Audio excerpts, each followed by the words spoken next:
Okay, so today we're going to talk about how you need to be choosing hairstyles that are meant for you.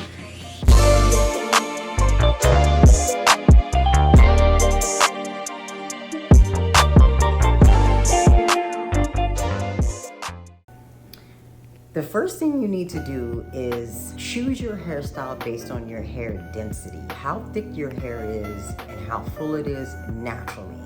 That is how you should be choosing. If you're getting your hair braided with the intention of the braids to make your hair look thicker, you're going into it for the wrong reason, because true, really good braids that are not going to damage your hair, that you can actually wear over and over again, are going to have the same synthetic hair to natural hair ratio. Which means if you have a certain amount of hair in this area, that hair that I use, that I add, is not gonna be any more full than that. And I know that a lot of sisters with thin hair or low density hair, that is what they look for when they're getting their hair braided. They're looking, oh, I don't want anything to look scalpy. Let me tell you something. Braids should look scalpy. When you see braiders braiding and you don't see any of their client's scalp, that is not a good thing, especially if they're adding hair. Now, if you don't see their scalp and they don't have any hair added, 2 twists or 2 braids, that's fine, because that's the client's natural density. But 90% of braiders that I see, even the ones that are really successful, they don't braid for health. They braid for the end result aesthetic. That's all they're braiding for. When I was a braider like that and taking clients and using synthetic hair, there's never in the world I was putting 10, 8, 9 packs of hair on people. 2, 3, maybe 4 if the client had a certain size head. But I'm not just loading their hair up with hair. So if you have fine hair, again, don't wear braids with the intention of them making your hair look fuller. If you have fine hair, then your braids should be fine. If you have a thicker density, then you can have more hair added, but there would really be no reason to if you have really high density hair. Even then, a lot of hair should not be added unless it's being added for length, not necessarily to fill the client's head up and make it look like she has more hair than she actually does. So just make sure that you aren't being hung up on density. When you're looking specifically at natural hairstyles, make sure that you're looking and you're choosing hairstyles that are similar to the density that you have. If you don't know what density you have, look in the mirror. If someone asks you what's your hair density and you don't know, you should be able to go look in the mirror and say, okay, yeah, my hair's pretty fine, must be low density. Oh, my hair's super thick, yeah, I got high density. Oh, my hair is kind of like, it's not too thick, not too fine. Yeah, it must be medium density. Simple as that. Don't overthink it. Look at what you see and make the assessment. And then when you're looking at hairstyles that you want to try and that you want to wear, again, be looking at the ones that have a similar density to you. That way you're not setting yourself up to not like the hairstyle. A lot of you guys set yourselves up to not like the end result because you're looking at people, and I really want to stress this with natural hair. Choosing natural hairstyles is so much different than getting your hair braided with synthetic hair. 9 times out of 10, if you're getting your hair done braided with synthetic hair and you have edges, then it's easy for a braider to recreate that style almost identical, okay? When you're dealing with your natural hair getting styled, that changes dramatically, because now the stylist, you yourself, if you're doing your own hair, now you're working with your natural density. There's nothing to add it, nothing to change it. Now you're working with your genetic curl pattern and hair texture. Nothing's gonna change it. So if you're looking at images, it's very important that you're looking at things that are similar to what you have in the beginning. At a certain point, you won't have to do that because you'll be able to look at styles that may not necessarily look like your hair, but you're also not attached to it doing that. You could just be like, oh, okay, that's a cute hairstyle. I want my hair like that. Not meaning I want that hair. You see, there's a big difference in that, okay? The second way you should be choosing your styles is by length. Okay, so If your hair is shoulder length and you see a natural hairstyle and the woman has cross strap length hair, a lot of times that can be discouraging if your length is not the same. Another thing about length is keeping it healthy when it's longer is actually more difficult, because the longer your hair gets, the older the ends are, the more prone to breakage that you're gonna have. So care is super important. It's very important. If you already have long hair, you definitely want to make sure that the style you're choosing is going to give you access to take care of your ends. And when I say take care of your ends, I'm not talking about slathering oil on them. I'm talking about shampooing, conditioning, carrying out your hair care regimen. And the third way that you should be choosing your hairstyles is based on your lifestyle. So I know a lot of sisters who want crochet braids. However, they work out and fitness is important to them.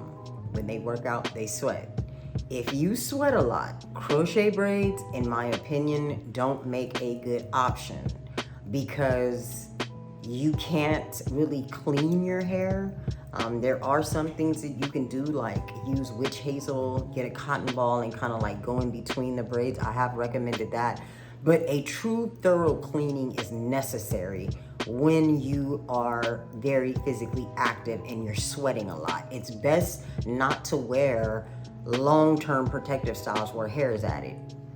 If you're really active, you should be wearing your own hair. You should be two-strand twisting your own hair. Maybe wearing two-strand twists during the week and then wearing twist outs on the weekends. That would be an excellent regimen that would not prevent you from working out, right? It'll fit your lifestyle, because you can rinse your hair in two-strand twists. You can even shampoo them, not too much, because especially if your intention is not to lock. But you can shampoo them. You can really keep your hair clean, okay? So that's important. And the fourth way that you should be choosing your hairstyles is based on the texture of your hair. If you have really fine strands versus coarse ones, you have to understand that synthetic hair is not real hair.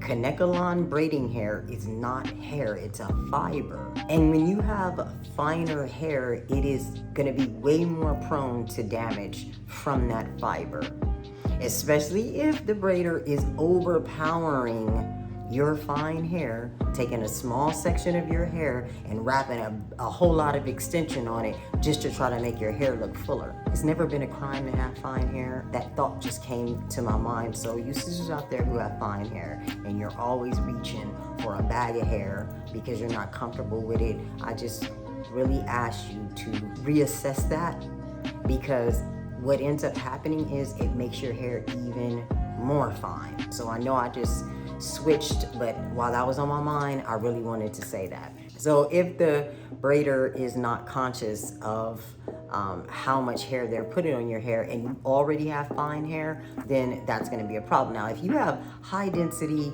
coarse hair that has very little shrinkage, usually that's the hair type that can withstand a heavier extension being added to their hair. If your hair is fine, you really should not be adding hair. And if you are adding hair, it needs to be super soft. The person who's adding it should be very well aware that this is the texture you have and should be trying to find the softest brand for you. And again, not overpowering your natural hair with the extension hair. The fifth way that you should be choosing is based on your scalp, period. This is the fifth and the most important, is based on your scalp.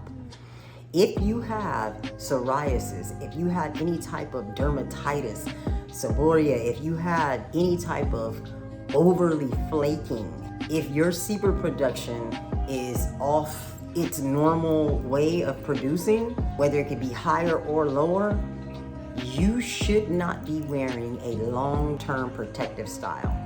I meet so many sisters when they come to my page and they see my hairstyles, and the first thing that they say is, how long does it last? And I understand if you're paying your money, you do want something that lasts, but what you have to understand is that your scalp is what needs to determine that. If you are choosing styles solely based on the longevity that you can wear them because you don't want to have to deal with your own hair, you're not going to have healthy hair. and you're putting yourself even more at risk to get traction alopecia. Your scalp determines how long a style should be staying in your head. If you have the type of scalp that flakes up easily, then do not wear long-term protective styles, period. Wear two-strand twists, bantu knots, things that are gonna give you the ability to shampoo and really clean your scalp on a consistent basis. I also get asked a lot of times when women are wearing long-term protective styles, my scalp is itching, what type of oil can I use? When your scalp is itching, you shouldn't be going towards an oil for relief. You should be shampooing your hair. Too many of you guys think that going for an oil for itching is, a lot of times your hair is itching just simply because it's dirty. So if you're piling up oils on top of the dirt, it's just a lose-lose situation. So thank you for watching this video. I hope that this helps you the next time you are looking to choose a style for yourself. And when I use the term protective style, I'm gonna make another video all about protective styling, because that's another thing that I find is really keeping sisters stuck in being able to make the right choices for their hair. All right, so again, thank you for watching. Don't forget to like, comment, and subscribe, and I will see you in the next video. Peace.